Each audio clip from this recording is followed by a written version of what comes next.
Oh my goodness. So I got my own journal. I created this setup around 5 years ago in a season that I needed outside validation, and it just brought the attention back to myself.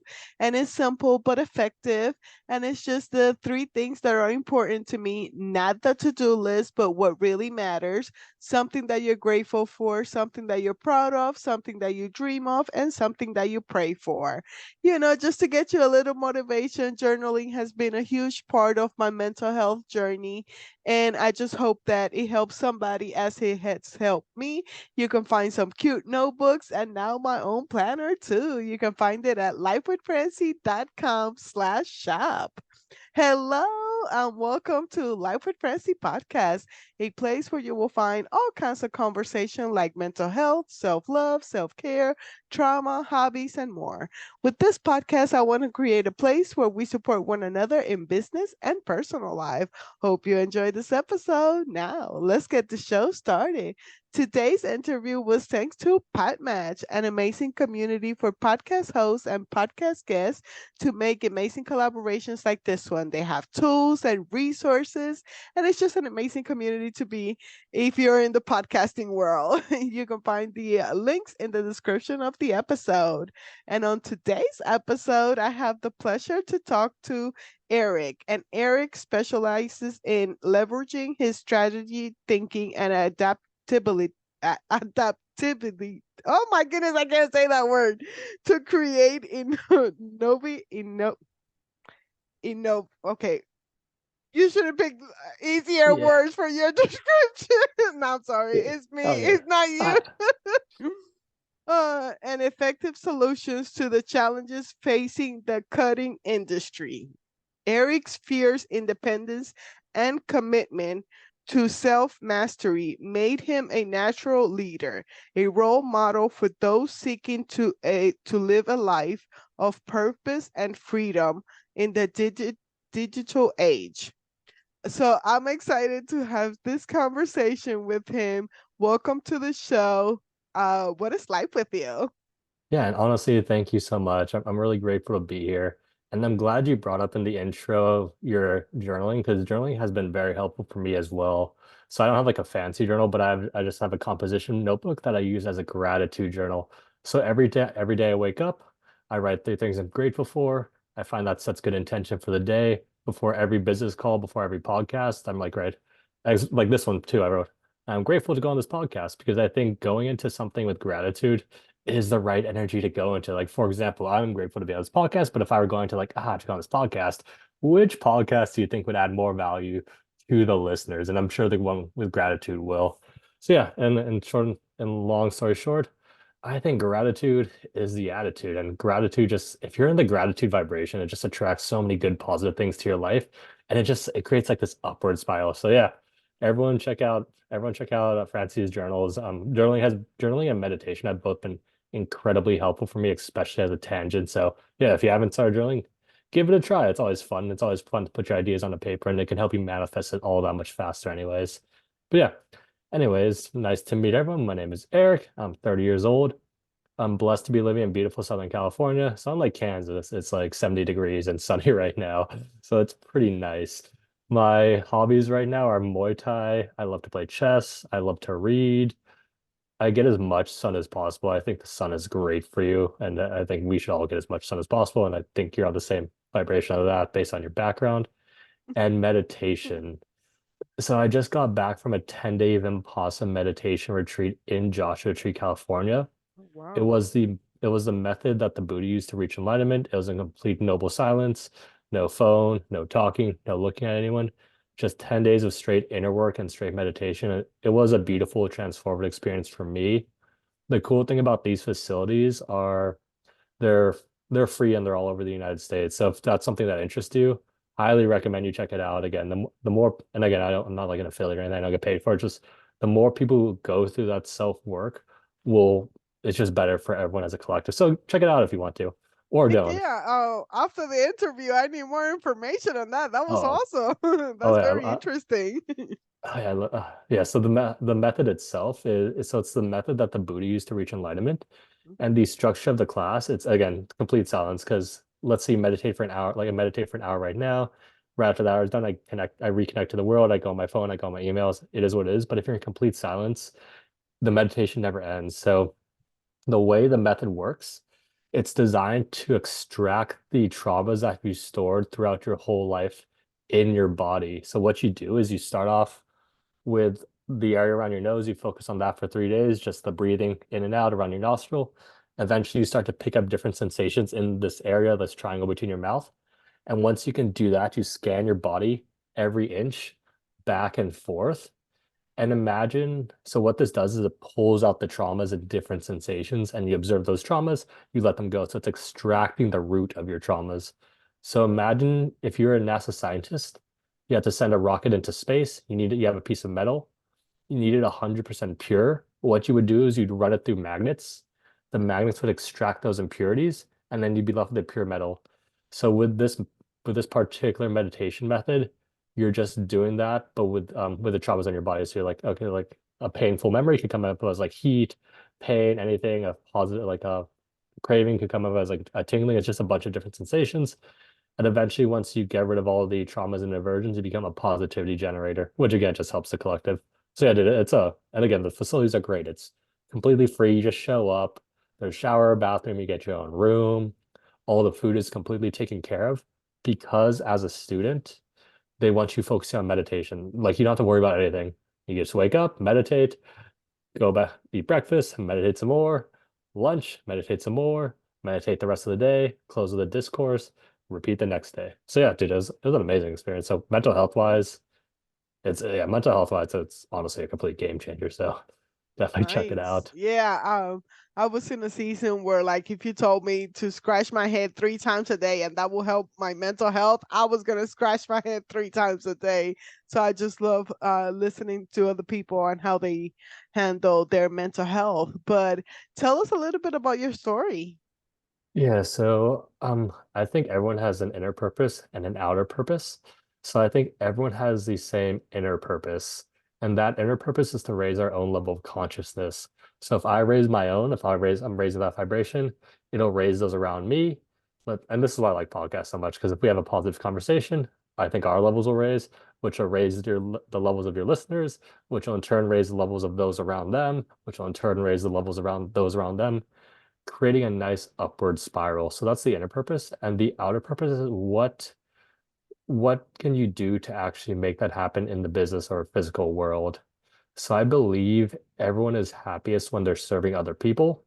And I think God, the creator of the universe, whatever you want to call it, I think he blesses each of us with individual gifts. So the best way we can serve other people is be our authentic selves, take advantage of our individual gifts, and then give back to the collective that way. So for me personally, this has manifested into two different projects. And both projects I think are good for the world and spread positivity.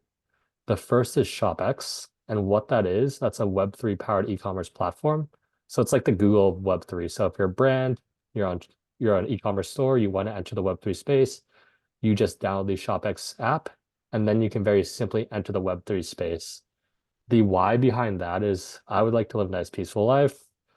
I felt that was difficult to do if the money system is corrupt. I mean, just look at what the United States is spending money on. Effectively, whenever they spend money on something like war in Ukraine, they're printing money. Where does that money come from? It comes from my your bank accounts, and that's why everything's so expensive. So I felt it's hard to live a nice, peaceful life if that's happening in the background. I've used to view gold and silver as the answer to that. Then Bitcoin is a natural next step. And then ShopX is a way for me to onboard people into that ecosystem at scale. So if we onboard like a Nike, they use our products and services, they offer their customers Web3 products. Their customers want the e-commerce benefit associated with their product. A million customers buy. That's a million people now into the ecosystem because they wanted to join, because they wanted the e-commerce benefit. And this creates a 0 to 1 moment for a lot of people. So right now that project is going extremely well, especially with crypto sentiment turning around. We have got What is Web3? Oh nice. I'm glad you brought that up. So to understand Web 1, Web 2, Web 3 are just names for the evolution of the internet. So in terms of Web 1, you could just think of it as read only. So if you're in Web 1, you can go online, you can read content, which is great. I mean, it's useful as a game changer in itself. Web 2, the easiest way to frame that is as social media. So think Instagram, think Facebook, think YouTube. So in Web 2, you can read content, you can write your own content, but you don't own the content. So for example, I could write an Instagram post. You can read my Instagram post, you can interact with it, you can share it, you can do what you will. But in this example, Instagram owns that Instagram post. They can sell my data for nefarious purposes. They can cancel or take away my post at any point in time for whatever reason they so choose. So the issue is we don't own that. In Web3, we can read content, we can write content, and we can own content. The key word being own. And the vehicle for that is either cryptocurrency or an NFT. So hypothetically, let's say I create an NFT collection. It's like a piece of digital art. It's a scarce piece of digital art. I mean, there's only one of those that can exist. I gift you that NFT or you purchase it. There's now a connection between me and you where no one can interfere with. So my area of expertise is e-commerce. So let's say I'm an e-commerce brand, I create an NFT, like Nike creates that NFT, you get that NFT. I can now send e-commerce value your way. So like in the form of discounts, free products, whatever you want for being a loyal customer. And the cool thing is, if I Nike, even though I created the NFT, I can't take it away from you. So Amazon can't come in and take it away from you. The government can't come in and take it away from you. The only person who has control of your NFT is your NFT. If you want to sell it, you could. If you want to keep it forever, you could. If you lose it, again, it's your ownership. It's yours to lose. So that's where the ownership aspect comes in. Okay. And how can you build a company from the ground up? I like Yeah. it. I'm loving this conversation because like I have an e-commerce. I'm working on my e-commerce store right now. Oh yeah, cool, cool. So in terms of e-commerce store, let's say you wanted to sell stuff. So our platform integrates with Shopify and WooCommerce because those are the two biggest out of the e-commerce platforms. So if you're looking to sell stuff online, I honestly just recommend Shopify. It's easiest to use, it's the easiest to set up and get going right away.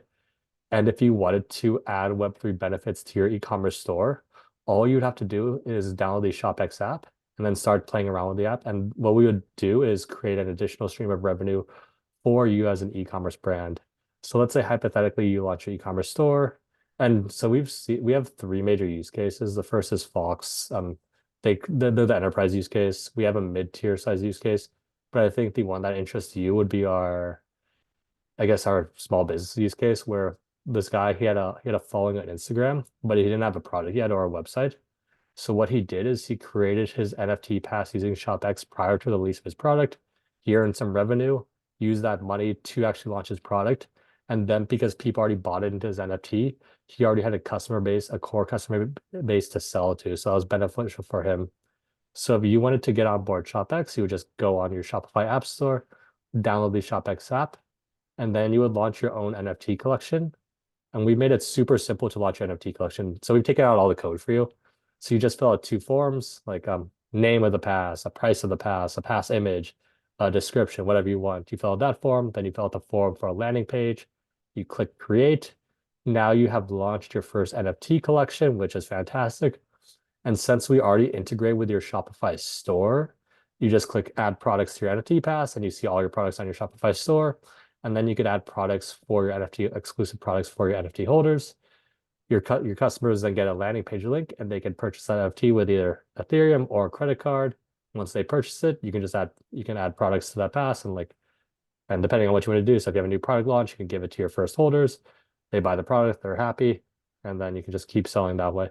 So the power behind the NFT ownership is it increases your customer loyalty because they've already bought into the past. Like for example, in e-commerce, the customer acquisition cost is usually higher than the amount of money you make from the first sale. So the name of the game isn't getting the customer, it's keeping the customer. And because they already bought into your past, they're a loyal owner of your company, they'll just keep coming back over and over again. We've seen like numbers increase around 6 times. Plus the conversion rate is extremely high. Again, because the average e-commerce conversion rate is 1 to 2%. Because you have the core base of customers, we've seen that conversion rate around 80%. So 80% of your NFT holders will most likely purchase your products. So if you have 500 pass holders, you're gonna expect 400 products to sell. So now you as a brand, you kind of know how much product to make. And on top of that, you can do cool things such as, okay, I know 400 people are purchasing the pass. Let me create 200 because I know it's going to sell out.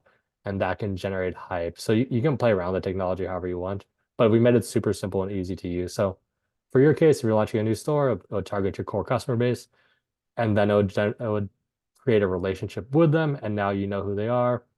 And then if you're the cool thing is if your brand grows in value, let's say you become the next Nike or Lululemon, because they were there from the beginning, their pass value should increase too. So if they want to sell the pass, they can. So you're sharing the value of your increase with the customer versus the shareholders.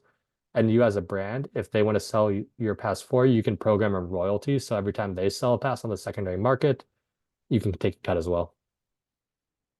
Okay, very interesting. Is there anything else that you would like my listeners to know? Yes, I'm also working on a dating app. It's called Dating. This is the first ever AI-powered matchmaking service. So what Ooh. we do is we auto-generate a profile for you based on your digital footprint and match you with people based on their digital footprints. It solves three major issues that present customers are dealing with in the dating market caused by dating apps. So let's use Tinder's example, but this applies to pretty much every one of them. We're on Tinder. Let's be real. The top 5% gets access to all the people on the dating marketplace, creating a skewed marketplace. On Tinder, it's hot or not, meaning if they're good looking, swipe left or swipe right. If not, just swipe left. And this isn't good because I think most good relationships are based on like personality and authenticity versus just looks. Mhm. And the third issue is the incentive structure of the dating app. So every time Tinder matches a happy couple, they actually lose a paying customer. So this is why they rely on something called churn marketing, which is keeping users on the wheel. So if you've seen a dating app where people download the app, delete the app, download the app again, delete the app, that's their goal. So with dating, since we auto generate profiles for you based on your digital footprint, it'll give you matches that are similar. We put our users in the position to succeed. So we'll give you matches with people you could vibe well with. So for example, like you get three matches, Ashley, Kimberly, Jane. It's like, tell me more about Jane. Okay, base, she connected her LinkedIn. She went to a four-year university. She connected her Facebook. She's the youngest. You're the oldest. You could match well. Oh, you both follow the same people on Pinterest. Oh, you both follow the same YouTubers. Okay, interesting. Oh, did you know on Spotify you both follow this one obscure artist? Oh, there's a concert coming up for this one artist in a month. Would you like me to suggest a date with Jane? It suggested date with Jane. Jane and I go on the date. But the cool thing is it's setting it up on the back end. So let's say that the music thing didn't come up with a dating app, it still makes the match based on that. So that could come up organically. So we want to match people with the best position to create a good match. And let's say hypothetically, again, people aren't into different things. Like some people like the same, some people like the opposite, some people like the same. Like you never know. The longer you're on our app, the smarter it gets at matching you. So I could get matches like people who are the same as me. I say no, no, no, no, no. Cupid then gets smart. She realizes that I'm into someone who's different, so it would start giving me different matches to learn my taste. So the longer I'm on the app, the better chances of finding a good match. Versus Tinder, the longer you're on the app, the longer you stay on the app. So it's like the opposite of Tinder. Hmm. I love it. Where can my listeners find you? So the best place, if you're interested in Web3 e-commerce, it would be shopx.co, shopx.co. If you're interested in web or AI-powered matchmaking, it'd be dataing, dataing.io, or my personal Instagram if you just want to talk, or I could support it anyway, and I'm sure we'll include those links in the bio. Alrighty. Well, thank you so much for coming on the show. And no, thank you so much for having me. I'm really grateful, and I'm wishing all your listeners and yourself all the best in the world. Thank you so much. Thank you so much for listening to another episode of Life with Francie podcast. You can find it in all major platforms as well as my YouTube channel. You know the drill. Like and subscribe. Help this girl out. And his links will be in the description of the episode as well. Hope you have a blessed day. Bye bye.